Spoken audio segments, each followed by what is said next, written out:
Bom dia para vocês e gostaria hoje de transmitir um assunto bastante interessante que pode ser até que algumas pessoas achem controvertido, mas hoje já não é mais.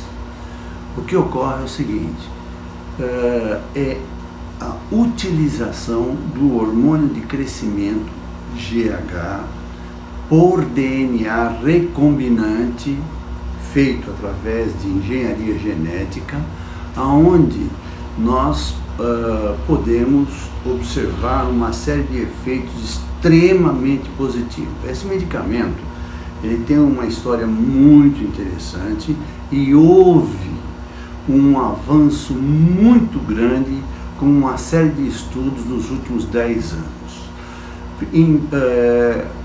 Antes era muito difícil a gente usar o hormônio GH por DNA recombinante, porque essa tecnologia, além de ser recente, as substâncias usadas anteriormente eram conseguidas com muito pouca quantidade, e essa quantidade pequena não dava para ser utilizada em adultos.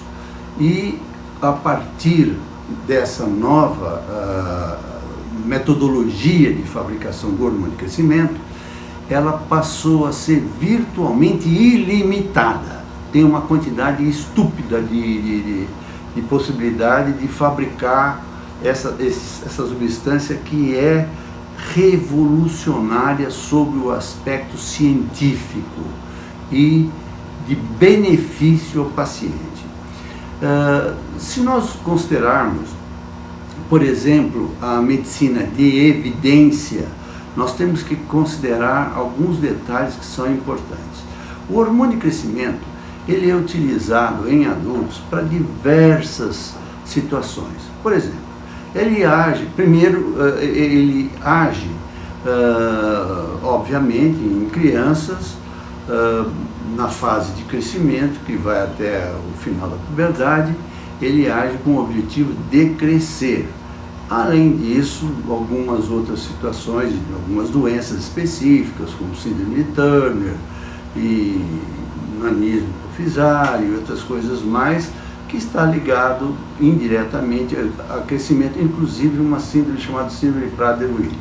Mas o nosso objetivo não é esse. Nosso objetivo é orientar os adultos quando indicado. Por exemplo, nos adultos, ele age sobre a musculatura. Ele promove o aumento da musculatura e, obviamente, sem ser associado a outras substâncias que são inconvenientes, ele tem uma função de melhorar a contratibilidade, a força, de um modo geral, a hipertrofia muscular, e isso faz com que pessoas que tenham deficiência de hormônio de crescimento se beneficiem desses resultados. Isso é muito usado e hoje tem uma indicação muito precisa.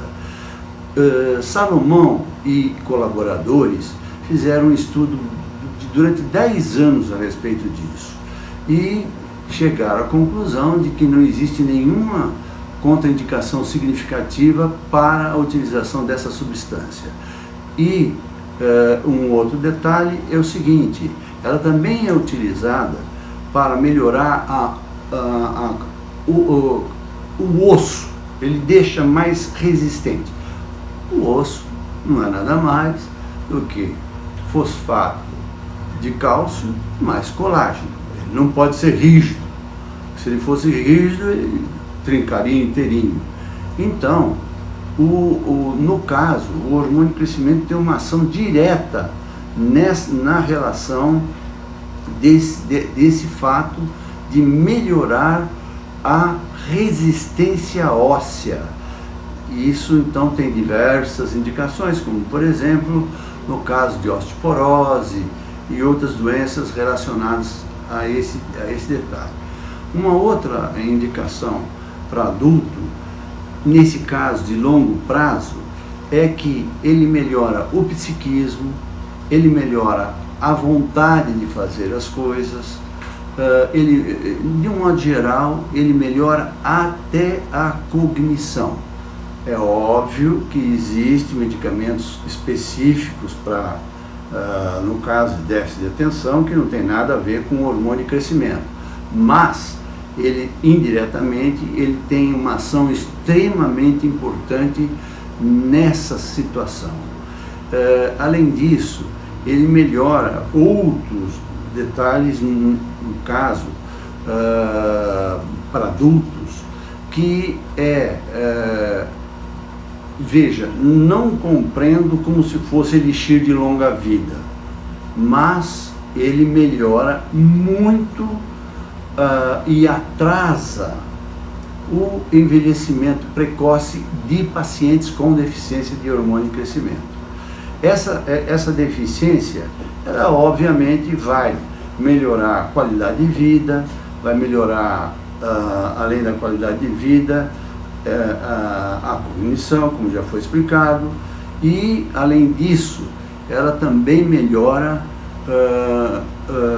a parte de um modo geral, de conduta, psiquismo, etc. Tudo relacionado à parte cognitiva de um modo geral, tomada de decisão, etc. Ele tem outras funções que são extremamente importantes. Por exemplo, estudou-se que ele aumenta a contratibilidade da parede cardíaca sem aumentar a espessura da parede cardíaca, portanto, evitando que ocorra hipertensão arterial.